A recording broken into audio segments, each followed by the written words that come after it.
All right, hey, welcome back. So this is a different video. Somebody made a comment and they said, hey, what does a place like that cost to run with utilities, maintenance, all that kind of stuff? So I figured, well, I'll take you through kind of what the expenses are and what it costs and all that kind of good stuff. So I don't think I mentioned this in the first video that I did about this place, but you know, just to recap, this place, I bought this after the bull run. I bought it in summer of 21. After the bull run, I was in the Grayscale, BCHG, and LTCN crypto or trusts, and I made a killing. And I decided, I'm like, well, I kind of thinking about moving to Florida. Let's go look for places. And I wasn't looking at places quite this big, but when I saw this, I was like, it looks like a drug lord's place. I've got to have it. So I bought it and I paid cash for it. And I think I paid, it was listed for, well, I ended up paying $4 million for it. So that's what this place cost. It's on about 4 acres, which is pretty amazing to get. And this is just outside of Orlando, so it's not that common to get this much space, but 4 acres. So this place costs $4 million. I don't know what the square footage of the house is. It's over 10,000 square feet. It's pretty big.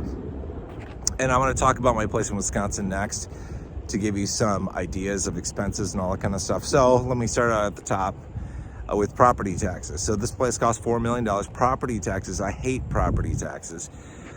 Simply because you can never outright own land or a house in the US. Like, even if you pay off the mortgage, even if you pay cash for it, you always have to pay property taxes. And if you don't pay property taxes, the state is going to take your land or your house away from you.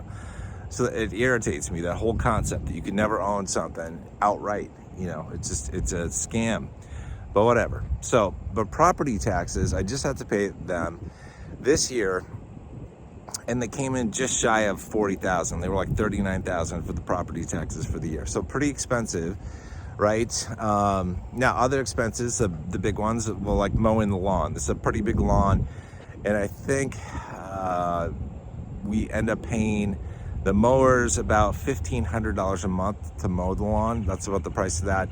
Electric and gas, I think, run close to $1,300 a month. So pretty expensive. And some miscellaneous stuff. We don't really have a house cleaner. We have somebody who comes in, you know, every once in a while and kind of cleans up the place before we come here, but we don't have a regular house cleaner. We don't have cooks. We don't have stuff like that. But I would say average monthly expenses outside of property taxes, you know, it's above $3,000, maybe $3,500 is probably a good estimate. And then you add property taxes in there as well, you average that out, you're probably looking at $7,000 or just above that per month, you know, to basically have a place like this. And that's just that's the cost of when you get into a bigger place, a more expensive place. It's going to cost you, right? It's going to I'm certainly not going to mow this lawn. I'm not down here all the time, so I need somebody else to mow it. And so that's the scoop with that. That's kind of the, you know, where things sit with expenses. It's very expensive. Like, I'm guessing that you guys don't have an electric and gas bill that's $1,300 a month, unless you live in Britain. Then it's probably common because things are expensive over there, but it's still expensive for the US. And so $1,300 there, $1,500 for mowing, and they do a little bit of landscape work. We don't have gardeners or any of that kind of crap.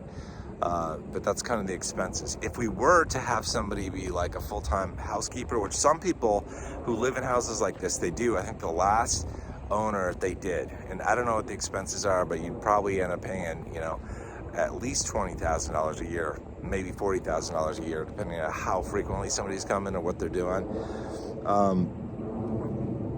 For that, so it gets expensive. Now let me talk about my house in Wisconsin. So I've got 3 houses. I've got a house here that I'm at right now in Florida. I've got a house in Wisconsin that I built on land that I purchased, and then I've got a place in Minnesota. And the place in Minnesota is just you know, it only cost me like $300,000. It's just a middle-class neighborhood type of house. I'm just kind of camouflaged in there. I don't have a fancy house there in Minnesota, but in Wisconsin, I built, at the time, it was my dream home. bought some land and on 15 acres, sandwiched between cornfields, and like 12 acres of woods, 3 acres of it was open. And I was like, I want to build a house here. I want to build a cool house here. So I did. It took about 2 years, you know, with the building structures that were there. And I think it probably cost me like 1.7 million total to build, I think, all in.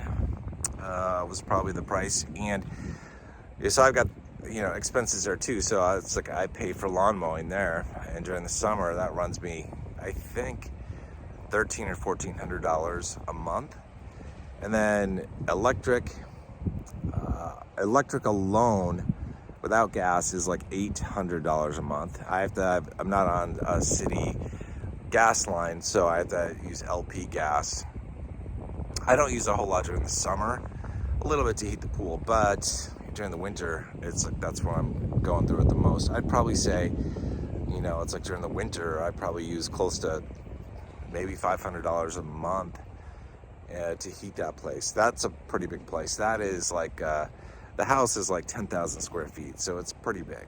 It's pretty big, and it's pretty cool. I built that thing with everything I wanted in it, and I'm like, I could only find a place like this in the city, and I wanted it out in the country, so that's how I built it. But that's kind of the scoop. That's, you know, if you end up buying a big place, an expensive place, you can't just think about the purchase price, like what it costs you up front or what your mortgage payment's going to be. There are going to be a lot of other expenses, and the bigger the house you have, the more land you have, your expenses go up. You know, if you're not mowing the lawn yourself, you got to hire somebody to do it.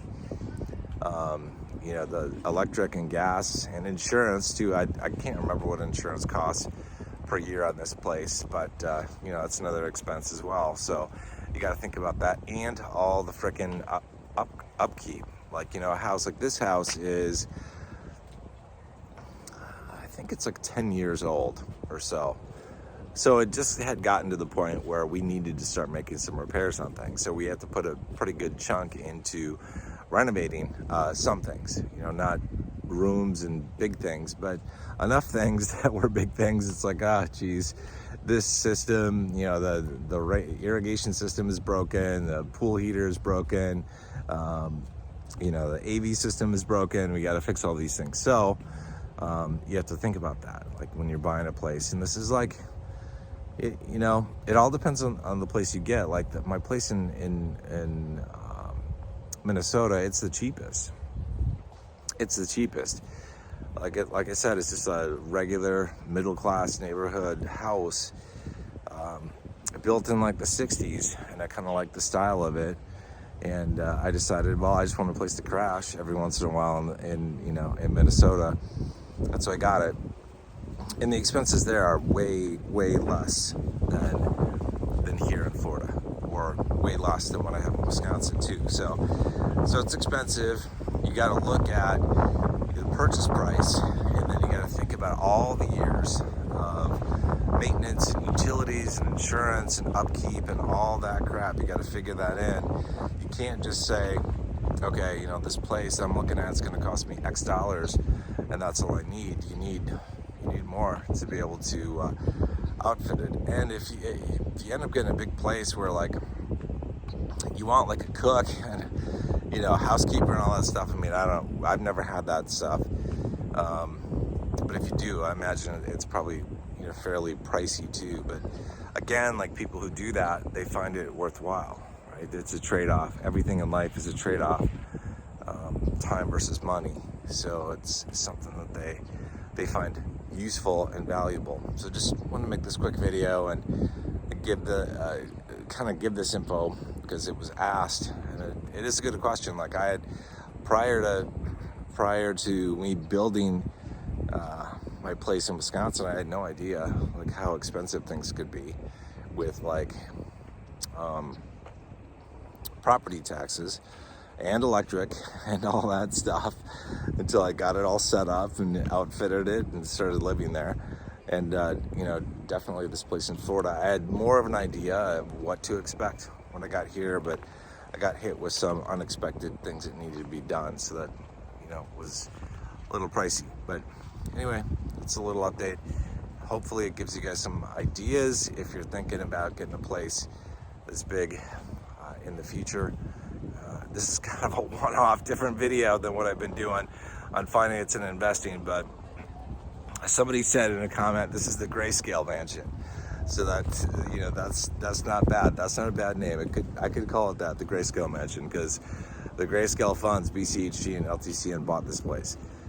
Just a fraction of the price, right? Pennies on the dollar, which is what you want to do. So no matter what it is that you're buying, that you're looking to buy, whether it's a house or a car, or if you're looking to pay off credit card debts or student loan debt or do whatever, cryptocurrency, the Grayscale funds can really make that happen for you guys. All right, I'll see you guys in the next video. You guys take care.